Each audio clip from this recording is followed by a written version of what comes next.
सभी प्रांतों में मई और जून में इन संघ शिक्षा वर्गों का और घोष वर्गों का आयोजन किया जाता है। लगभग 80 वर्गों का आयोजन पूरे देश भर में चल रहा है। राष्ट्रीय स्वयंसेवक संघ को 100 साल पूरे हो गए हैं। 1925 में विजयादशमी के दिन राष्ट्रीय स्वयंसेवक संघ की स्थापना हुई। संघ के संस्थापक परम पूजनीय डॉक्टर केशव बलिराम हेडगेवार, उन्होंने कोलकाता में मेडिकल की पढ़ाई की और अपने घर माने नागपुर में आकर उन्होंने देश की परिस्थिति को समझकर और आवश्यकता को समझकर संघ की स्थापना की। संघ का काम जब शुरू हुआ उस समय देश पराधीन था, अंग्रेजों का शासन चल रहा था। देश को स्वतंत्र कराने के लिए आंदोलन चल रहे थे। 2 प्रकार के आंदोलनों का उल्लेख आता है। एक आंदोलन जो अहिंसावादी आंदोलन था, जिसका नेतृत्व पूज्य महात्मा गांधी जी कर रहे थे। उन्होंने स्वदेशी के भाव को आगे बढ़ाते हुए सभी लोग स्वदेशी का उपयोग करें,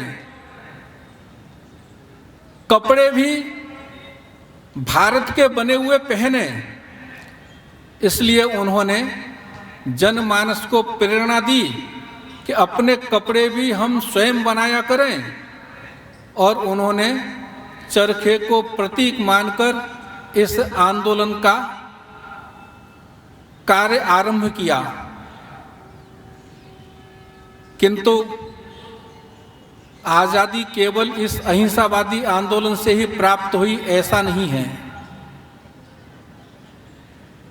इस स्वतंत्रता को प्राप्त करने में देश भर में अनेकों विप्लवी, क्रांतिकारी, उनका भी बहुत बड़ा योगदान है।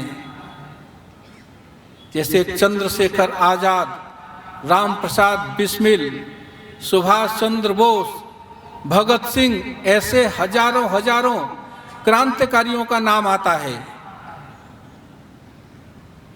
लेकिन देश को स्वतंत्र कराने के लिए 2 प्रकार के आंदोलन और चल रहे थे, जिनकी चर्चा कम होती है।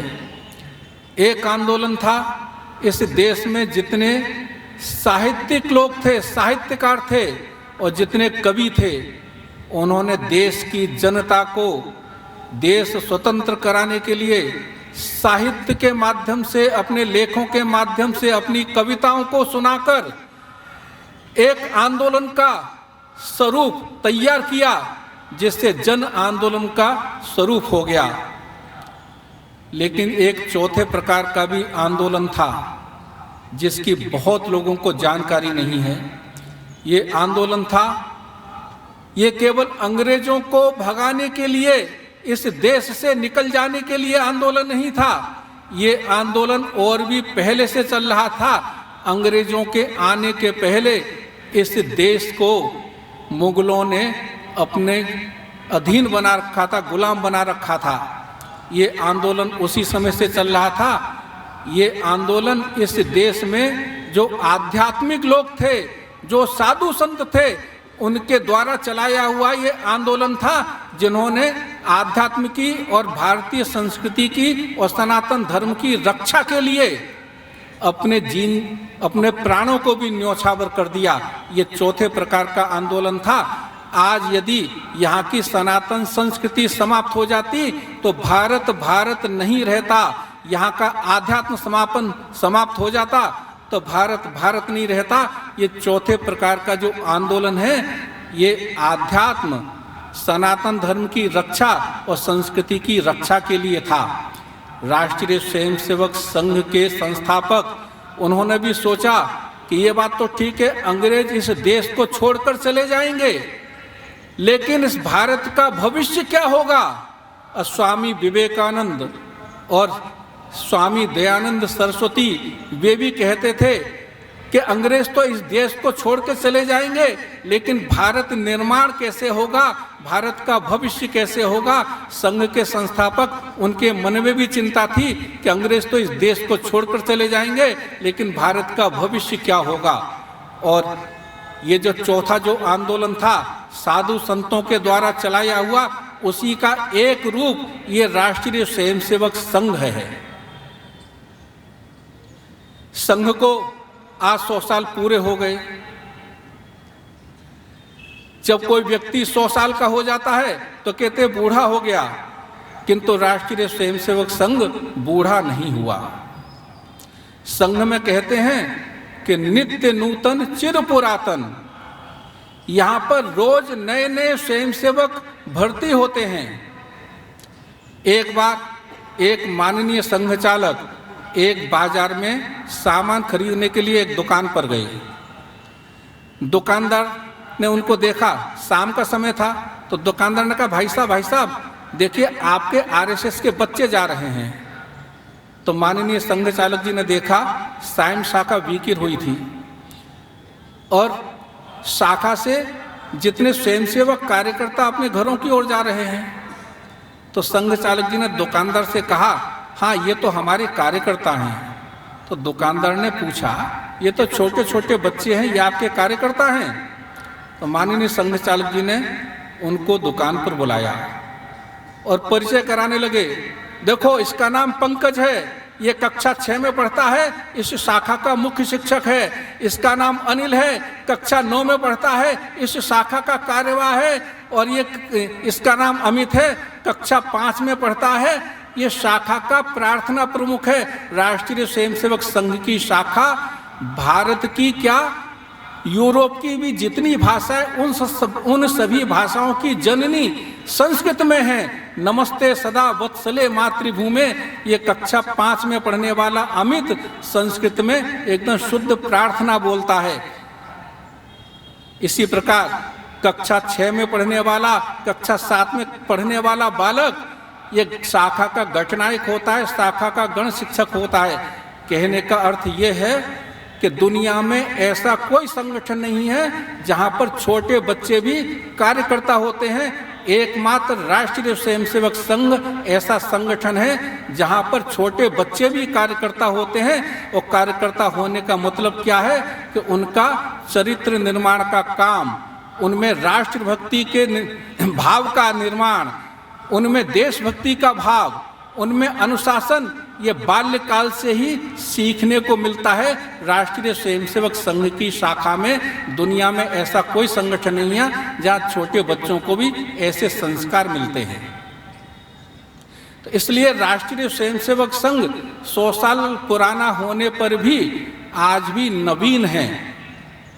पूरे देश भर में राष्ट्रीय स्वयंसेवक संघ की गांवों में, शहरों में, बस्तियों में रोज लगने वाली शाखाएं और साप्ताहिक मिलन और महीने में जो एकत्रीकरण होते हैं, ऐसे संघ मंडली कुल मिलाकर लगभग 1 लाख से अधिक स्थानों पर हैं। किंतु अभी भी पूरे देश भर में 5.5 लाख गांव हैं और नगरों में जितने वार्ड हैं उनकी संख्या तो और भी अधिक है। इसका मतलब यह है कि संघ सभी गांवों में और सभी वार्डों में, सभी बस्तियों में अभी तक नहीं पहुंचा। संघ का काम बहुत बाकी है, क्योंकि संघ का काम धीरे धीरे चलता है। यहाँ पर चरित्र निर्माण की बातें बताई जाती हैं।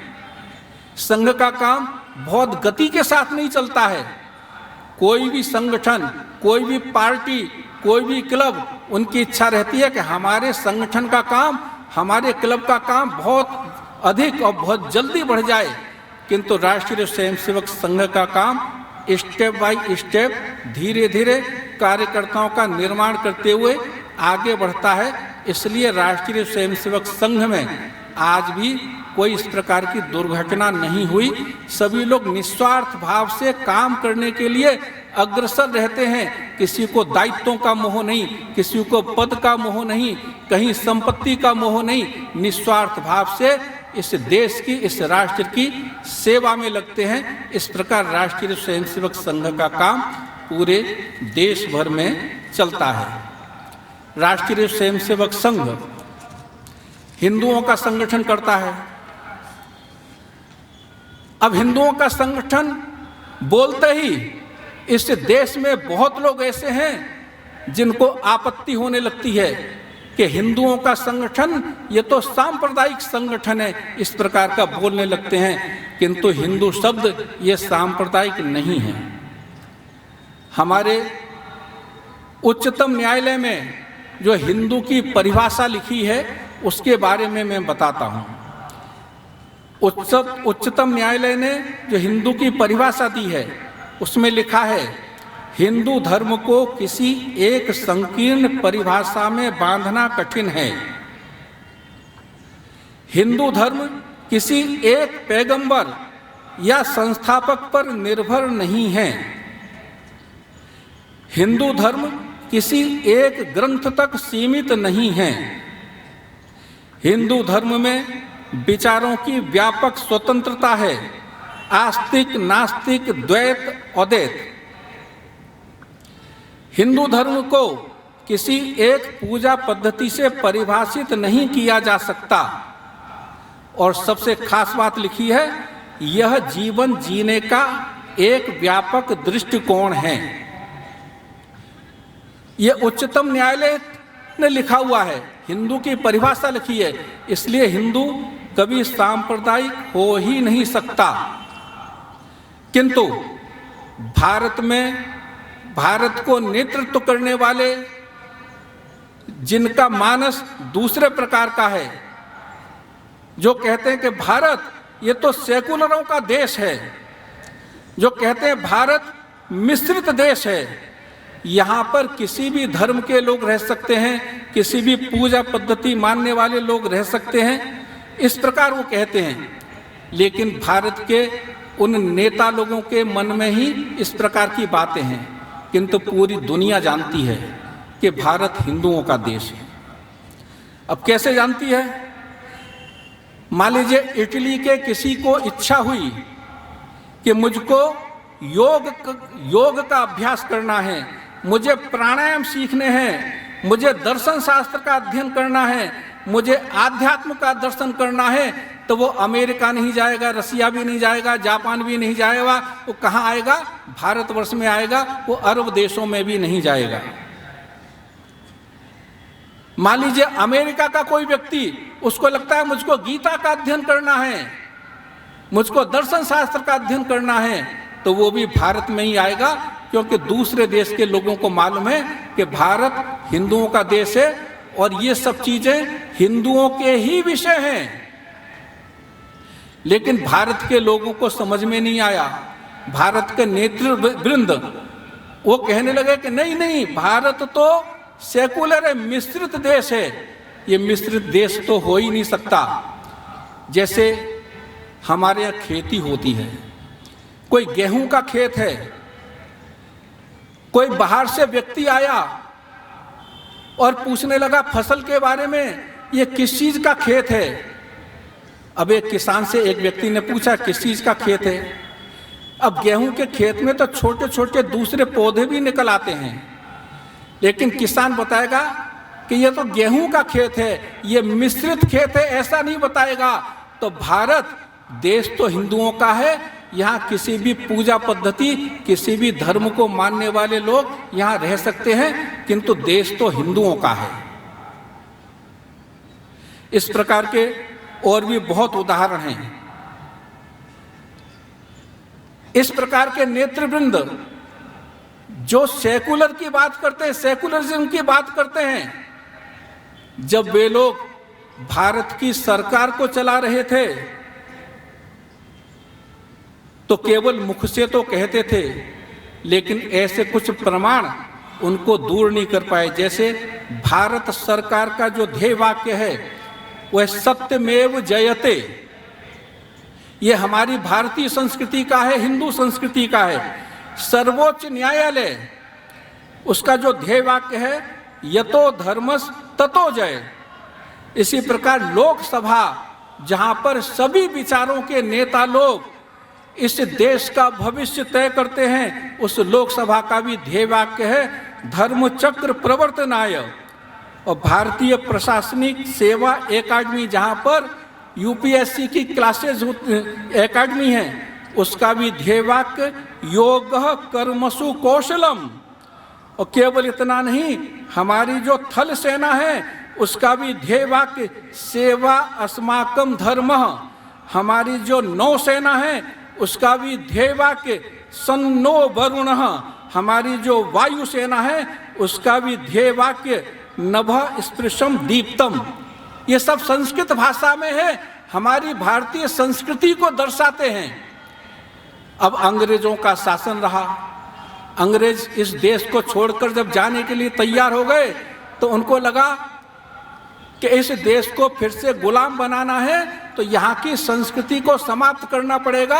और इस प्रकार की शिक्षा पद्धति उन्होंने लागू कर दी, इस प्रकार के कानून उन्होंने लागू कर दिए कि हम लोग यहाँ की संस्कृति को भूल जाएं, हम इस देश के नाम को भी भूल जाएं। इस प्रकार की व्यवस्था वो बनाकर चले गए। हमारे देश का नाम भारतवर्ष है, हमारे देश का नाम आर्यावर्त है, हमारे देश का नाम जम्बूद्वीप है। ये सब हमारी संस्कृति के नाम हैं। हमारे देश का नाम जो भारतवर्ष है, भा माने ज्ञान। जिस देश में रहने वाले लोग ज्ञान में रत रहते हैं, उस देश का नाम ये भारतवर्ष है। और ये हमारे पुराणों में भी इस भारतवर्ष का नाम उल्लेख होता है। लेकिन अंग्रेज इस देश का नाम बदल गए, उन्होंने इस देश का नाम रख दिया इंडिया। और हमारे देश की युवा पीढ़ी, उनको भी समझ में आ गया कि इंडिया नाम तो अच्छा है।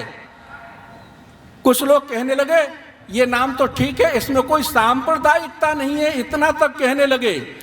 लेकिन युवा पीढ़ी को किसी विश्वविद्यालय में जाएं और छात्र छात्राओं से पूछें कि भारत और इंडिया में क्या अंतर है, तो वो छात्र छात्राएं बताने लगे थे कि हिंदी में भारत और अंग्रेजी में इंडिया। ये तो हो ही नहीं सकता है। किसी का नाम हिंदी में जो नाम है अंग्रेजी में वही नाम रहेगा। मेरा नाम हिंदी में महेंद्र है तो अंग्रेजी में भी महेंद्र रहेगा, स्पेलिंग बदल जाएगी।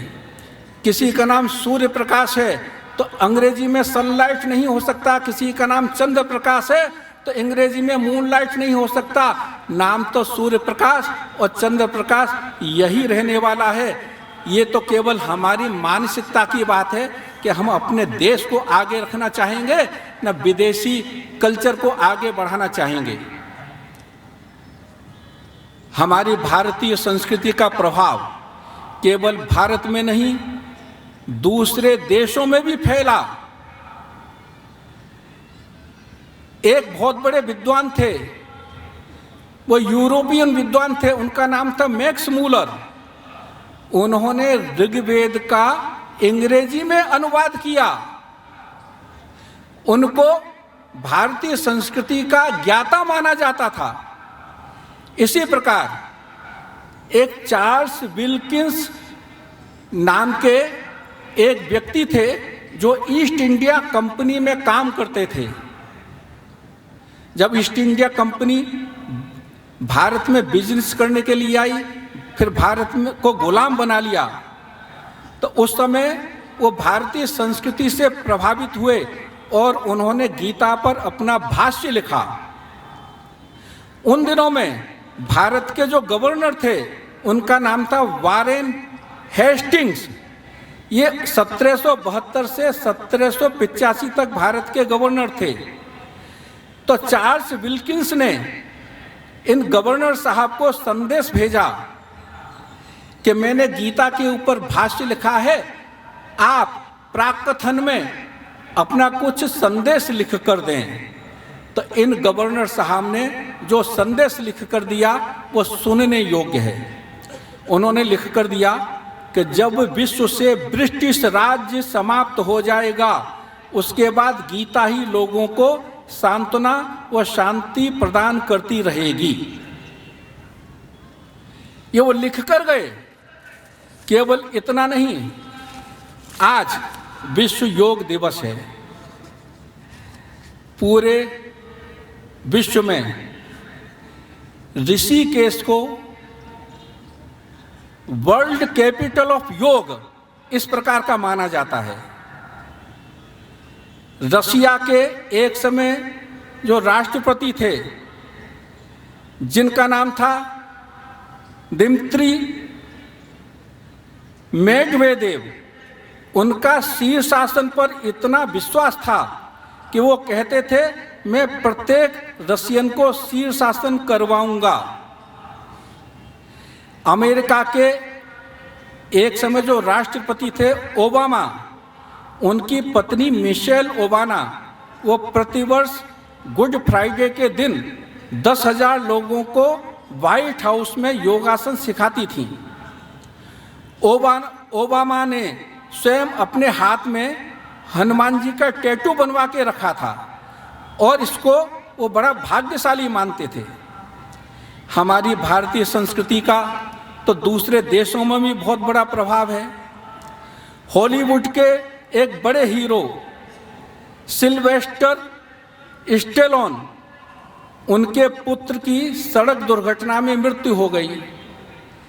अब वो पुत्र इनके स्वप्न में आता था, कहता था मुझे शांति नहीं मिल रही है, मुझको शांति प्रदान करें। वो बड़े परेशान रहते थे, मुझको मुक्ति नहीं मिल रही है, मुझे मुक्ति मिल जाए, वो प्रार्थना किया करता था। अब इन्होंने जानकारी ली, इन्होंने कहा भारत में गया नाम का एक स्थान है, वहाँ पर यदि श्राद्ध किया जाए तो मुक्ति मिल सकती है। उन्होंने इस सलाह पर अपनी पत्नी को भारत भेजा और गया में उनकी आत्मा की मुक्ति के लिए श्राद्ध किया। तो उनके पुत्र केवल एक बार स्वप्न में आए कि मुझको मुक्ति मिल गई है। ये हमारे धर्म और संस्कृति का पूरे विश्व भर में जो प्रभाव है। इसी प्रकार एप्पल कंप्यूटर के जो मालिक हैं स्टीव जॉब्स और फेसबुक के मार्क जकरबर्ग और प्रसिद्ध अभिनेत्री जूलिया रॉबर्ट्स, ऐसे अनेक प्रसिद्ध व्यक्तित्व आज भी भारत में नैनीताल के निकट नीम करोली बाबा के आश्रम में आते रहते हैं और नीम करोली बाबा के भक्त हैं। इसी प्रकार तुलसी गबर्ड ने अमेरिका में और ऋषि सुनक ने ब्रिटेन के प्रधानमंत्री के रूप में गीता की शपथ लेकर अपना पद संभाला था। दुनिया में सबसे प्रसिद्ध द बीटलेस एक बैंड हुआ करता था। आज हमने यहाँ पर बैंड का वादन सुना है, घोष का वादन सुना है। उसके जो मालिक थे जॉर्ज हैरिसन, जब अंतिम समय में थे तो उन्होंने कहा, क्योंकि वो भारतीय संगीत से प्रभावित थे, उन्होंने कहा अपने अंतिम समय में कि आप गीता सुना दीजिए और मैं अंतिम समय में अपनी शांति गीता सुनने के बाद ही चाहता हूँ। जब भारत के उस समय के राष्ट्रपति एपीजे अब्दुल कलाम ग्रीस की यात्रा पर गए तो वहाँ के राष्ट्रपति ने उनके सम्मान में 20 मिनट तक संस्कृत में भाषण दिया। अब्दुल कलाम, उन्होंने पूछा कि आपने संस्कृत भाषा में कैसे भाषण दिया है? तो उन्होंने बताया यूरोप में चलने वाली जितनी भी भाषा हैं उन सब भाषाओं की जननी भाषा ग्रीक है और ग्रीक की जननी भाषा संस्कृत है, तो उन्होंने संस्कृत भी सीख ली। इस प्रकार हमारी भारतीय संस्कृति का पूरे विश्व भर में बहुत अच्छा प्रभाव है। आज हम भाग्यशाली हैं कि हमारा भारत बहुत आगे बढ़ने लगा है। प्राचीन काल में भारत को सोने की चिड़िया कहा जाता था, भारत को विश्व गुरु कहा जाता था। आज भारत उसी पथ पर जाने लगा है और राष्ट्रीय स्वयंसेवक संघ का भी वही उद्देश्य है कि भारत फिर से विश्व गुरु का स्थान प्राप्त करे।